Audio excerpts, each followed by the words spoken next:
Bismillahirrahmanirrahim. Sahabat Risalah Al-Muslimun yang dirahmati Allah, alhamdulillah kita bersua kembali melanjutkan tentang bahasan sikap dan aksi para aktivis Islam di Indonesia terhadap penjajahan Baitul Maqdis. Masih dari Dr. Tiar Anwar Bahtiar.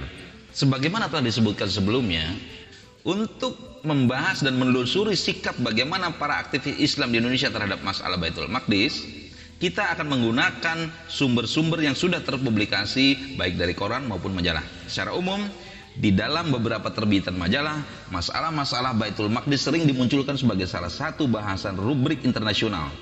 Dan majalah yang akan kita akses itu adalah dari majalah kalangan nasionalis maupun Islam.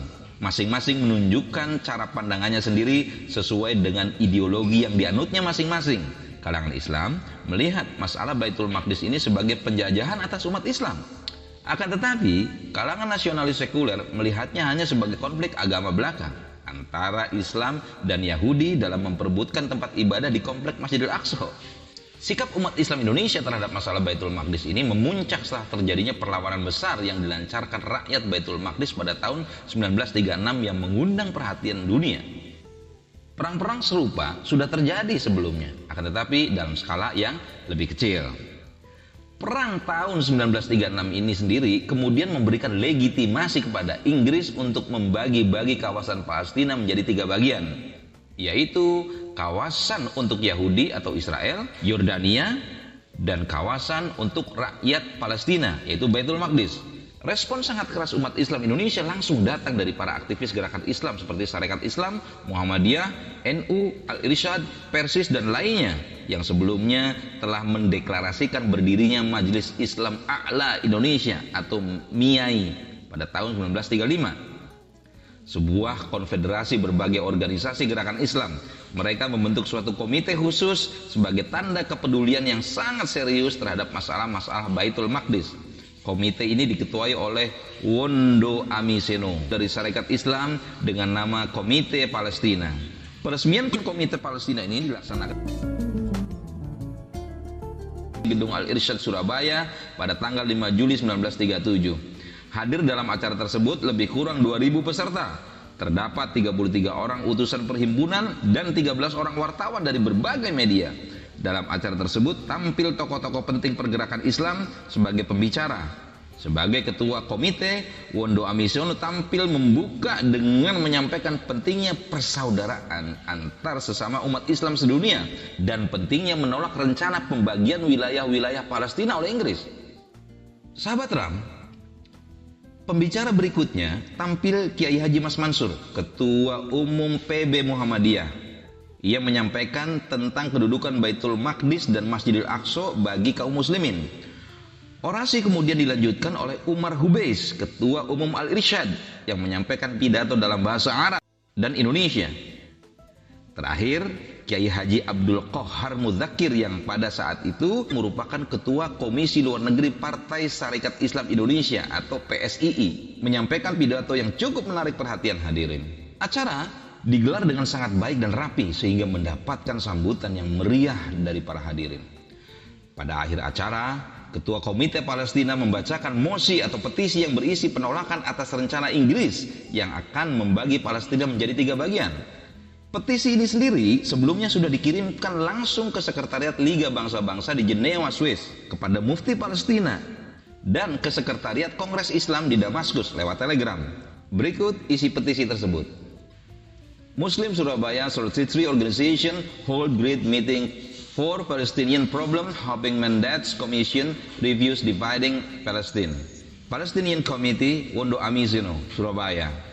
Bila kita merujuk pada hal ini, kita dapat melihat bahwa perhatian terhadap masalah Baitul Maqdis di Indonesia sejak awal sudah menjadi urusan elit pemimpin Indonesia, paling tidak elit pemimpin Muslim.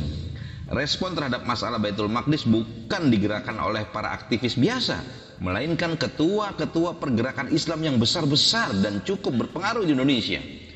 Ketua Komisi Palestina ini adalah pengurus pusat Partai Sarekat Islam. Setelah Indonesia merdeka pada tahun 1947, ia memimpin Partai Sarekat Islam Indonesia atau PSII. Pada tahun ini pula ia menduduki jabatan Menteri Dalam Negeri, kemudian naik jabatan menjadi Wakil Perdana Menteri. Tokoh-tokoh lain yang ikut terlibat di dalam Komisi Palestina ini merupakan tokoh-tokoh elit di Indonesia, baik sebelum maupun sesudah kemerdekaan. Karena yang ikut terjun adalah aktivis-aktivis penting, maka ketika membuat petisi langsung disampaikan kepada pihak-pihak yang memiliki otoritas untuk mengatasi masalah ini. Petisi disampaikan langsung ke Liga Bangsa-Bangsa yang diharapkan dapat mengambil tindakan yang adil terhadap hak-hak rakyat Baitul Maqdis dengan mengurungkan persetujuan kepada Inggris yang akan membagi-bagi Palestina menjadi beberapa kawasan.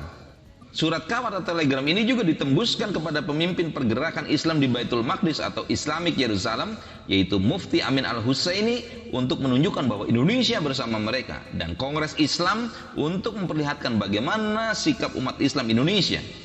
Ini suatu tindakan diplomatik yang sangat penting dalam masalah Baitul Maqdis.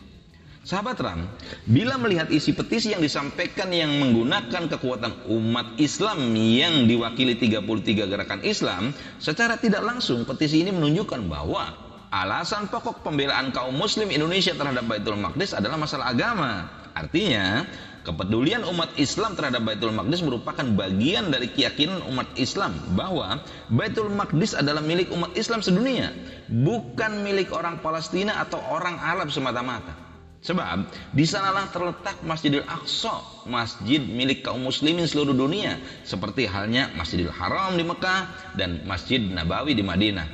Apakah setelah ini gerakan-gerakan pembelaan terhadap Baitul Maqdis cukup sampai di sana? Rupanya tidak. Para aktivis Islam dari berbagai gerakan kemudian banyak yang secara khusus menyelenggarakan kegiatan serupa di atas untuk mengingatkan umat Islam agar peduli kepada Baitul Maqdis. Salah satu wujud kepedulian umat Islam adalah dengan membantu secara finansial perjuangan umat Islam di Baitul Maqdis melawan Zionis Yahudi yang disokong sepenuhnya oleh Inggris. Pada berita yang dilansir oleh Al-Lisan di atas tidak diceritakan ada penggalangan dana. Namun pada koran lain kita akan temukan yang terbit di Jawa Barat, yaitu di Berita Priangan, dikutip berita singkat sebagai berikut. Haji Ocoh dalam perayaan Mi'raj di sebuah madrasah kampung stasiun Cicalengka mengajak hadirin untuk berderma bagi Palestina. Karena itu tanpa izin ia kemudian berurusan dengan polisi. Ini adalah kutipan tulisan dari koran di Jawa Barat, Berita Priangan. Sahabat Risalah Al-Muslimun, berdasarkan berita ini, saat itu umat Islam sudah memikirkan membantu perjuangan saudara-saudara mereka di Baitul Maqdis. Hanya kita belum mendapatkan informasi bagaimana dana-dana yang dikumpulkan saat itu bisa sampai ke aktivis di Baitul Maqdis. Akan tetapi, kalau melihat perhatian Mufti Baitul Maqdis Amin Al-Husaini terhadap Indonesia pada saat awal kemerdekaan Indonesia, kemungkinan besar dukungan dan partisipasi umat Islam Indonesia sampai juga ke sana. Bila yang diberitakan dalam majalah Al-Lisan terlihat lebih menonjolkan peran gerakan Islam yang tergolong modernis, maka sumber berikutnya akan menunjukkan bahwa di kalangan tradisionalis yang diwakili oleh Nahdlatul Ulama pun bersikap sama. NU melihat bahwa apa yang dilakukan umat Islam di Baitul Maqdis merupakan perjuangan melawan penjajahan yang patut didukung oleh umat Islam seluruh dunia, termasuk Indonesia. Perjuangan rakyat Palestina bahkan dijadikan sebagai teladan dan ruh perjuangan bagi umat Islam di Indonesia yang juga sedang sama-sama menghadapi penjajahan bangsa asing Belanda. Hal ini dikatakan dalam berita Nahdlatul Ulama atau BNO. Kutipannya sebagai berikut. Orang mengatakan bahwa umat Islam sekarang sudah rusak lahir batinnya. Sungguh pun ucapan itu ada juga benarnya bila mana kita bercermin pada riwayat dan tarikhnya umat Islam bahari. Akan tetapi perjuangan umat Islam Palestina memberikan pengertian dan pengharapan pada kita bahwa umat Islam sesungguhnya tiada mati. Ruh Islam sesungguhnya masih besar fi'ilnya. Umat Islam Palestina sudah hampir seperempat abad melawan Inggris, sebuah kerajaan yang maha besar di atas dunia ini. Seperempat abad umat Islam itu berjuang, kadang-kadang berhenti sebentar, sekadar mengasuh dan menghimpunkan kekuatannya pula. Seperempat abad umat Islam itu berjuang, kadang-kadang berhenti sebentar, sekadar mengasuh dan menghimpunkan kekuatannya pula. Juga lumpuh beradu dengan besi dan api. Sahabat Ram, dalam tulisan redaksi Berita Nahdlatul Ulama atau BNO tersebut tersirat bahwa masalah Baitul Maqdis menjadi perhatian ini disebabkan karena mereka adalah umat Islam. Persaudaraan seiman inilah yang menyebabkan nasib rakyat Baitul Maqdis harus diperhatikan. Karena alasan inilah kemudian BNO menganjurkan supaya umat Islam Indonesia ikut membantu perjuangan mereka, terutama dana. BNO sekaligus mengumumkan bahwa Hofbestur atau pengurus besar Nahdlatul Ulama siap menerima titipan bantuan dari kaum muslimin di Indonesia untuk diteruskan kepada para pejuang di Baitul Maqdis. Kesengsaraan mereka sungguh wajib mendapat perhatiannya. Lebih lanjut, BNO sekaligus mengumumkan bahwa Hofbestur atau pengurus besar Nahdlatul Ulama siap menerima titipan bantuan dari kaum muslimin di Indonesia untuk diteruskan kepada para pejuang di Baitul Maqdis. Lebih lanjut, Berita Nahdlatul Ulama menyatakan kesengsaraan mereka sungguh wajib mendapatkan perhatian umat Islam seluruh dunia. Umat Islam wajib menolong saudaranya yang ditimpa malapetaka. Bencana yang besar, hebat itu, dalam kurung, para janda dan yatim. Di sini ada baiknya kami terangkan bahwa Hofbestur NO atau pengurus besar Nahdlatul Ulama bersedia akan menyampaikan dermanya siapapun kepada umat Islam Palestina dan bersedia pula akan menguruskannya. Sahabat Risalah Al-Muslimun, dalam keterangan di atas jelas kalangan tradisionalis pun sikapnya sama seperti kalangan modernis yang menganggap bahwa masalah di Baitul Maqdis ini adalah masalah umat Islam seluruh dunia. Alasan pertama adalah karena sesama muslim itu adalah saudara. Alasan kedua, karena di Baitul Maqdis ini terdapat kiblat pertama umat Islam, yaitu Masjidil Aqsa. Oleh sebab itu, tidak mengherankan apabila para aktivis gerakan Islam terkemuka di Indonesia sama-sama berlomba-lomba memberikan perhatian terhadap nasib dan perjuangan umat Islam di Baitul Maqdis, baik dengan menyatakan sikap kepada pihak-pihak berkompeten maupun menggalang dana untuk disampaikan kepada saudara mereka di Baitul Maqdis. Bila para aktivis Islam di Indonesia melihat masalah di Baitul Maqdis adalah masalah penjajahan, lain halnya dengan kalangan sekuler. Pada umumnya, mereka tidak memberikan perhatian sebagaimana para aktivis Islam. Walaupun mereka tidak menyetujui perang yang terjadi di kawasan tersebut, akan tetapi dalam pemahaman mereka, perang ini bukan sebagai penjajahan sebagaimana yang terjadi di Indonesia. Mereka melihatnya hanya semata-mata sebagai konflik antara Muslim dengan Yahudi, karena memperebutkan tempat ibadah yang sama-sama berada di komplek Masjidil Aqsa. Bahkan disebutkan bahwa konflik ini adalah konflik antar saudara, bukan suatu penindasan yang zalim. Dalam sebuah koran berhaluan sekuler, yaitu Panji Pustaka misalnya, disebutkan mengenai sebab-sebab terjadinya perang di Palestina sebagai berikut. Sampai kini, keributan di Palestina itu rupanya belum lagi padam benar. Apa gerangan sebabnya? Kalau orang buka tambo Palestina, nyatalah bahwa sejak dahulu Palestina itu tak putus dirundung bahaya oleh peperangan, oleh gempa bumi dan lain-lain. Akan tetapi, sekarang ini lebih memilukan lagi. Sebab penduduk negeri mengangkat senjata tidak memerangi pihak lain, melainkan berperang-perangan antara sendirinya atas saudara dan saudara. Apakah gerangan awal mulanya? Perkara agama. Pembaca maklum bahwa Palestina ini ada dua rupa penduduknya, Arab dan Yahudi yang berlain-lain agamanya. Ibu negeri Palestina itu Yerusalem namanya. Di situ ada tempat yang dipandang suci oleh keduanya, yakni Masjid Al-Aqsa yang masyhur itu. Dipandang suci oleh penduduk Arab Islam, dan di sisi masjid itu ada tempat yang disebut tembok ratap yang tak kurang masyhurnya dipandang suci oleh pihak Yahudi. Pemimpin penduduk Yahudi ingin leluasa, tidak terganggu-ganggu menjalankan agamanya di tembok ratap itu. Oleh sebab itu, ia minta kepada pembesar Inggris supaya diadakan peraturan buat mengawasi tembok ratap itu dengan gedung-gedung yang berbatasan dengan dia. Perbuatan ini oleh pemimpin Arab dirasa berlebih-lebihan dan merugikan pihaknya. Karena ternyata pihak Arab salah paham, maka oleh pemuka Yahudi segera diterangkan bahwa ia hanya ingin leluasa menjalankan agamanya saja, sebagai telah berlaku berabad-abad lamanya. Nah, sahabat Risalah Al-Muslimun, sahabat Ram, Dari tulisan koran sekuler di Indonesia Panji Pustaka tersebut mengarahkan pembaca untuk melihat konflik di Baitul Maqdis itu sebagai konflik internal antara penduduk Palestina yang beragama Islam dan Yahudi.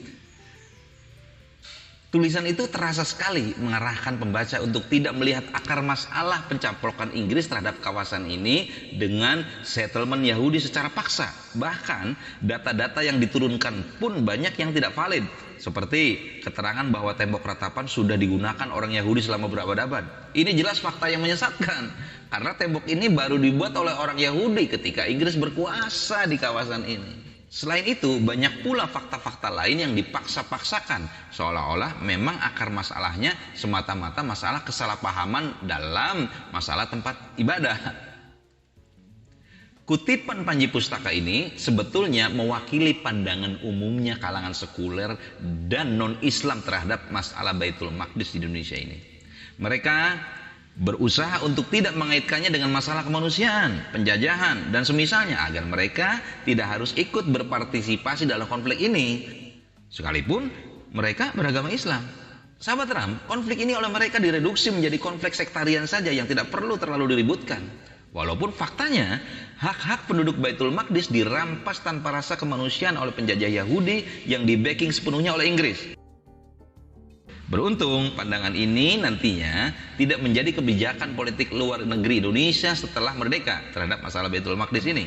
Sebab pada awal Republik ini berdiri, yang banyak menentukan kebijakan luar negeri Indonesia adalah para pemimpin dari kalangan Islam yang sikapnya sangat tegas dalam membela hak-hak warga Baitul Maqdis.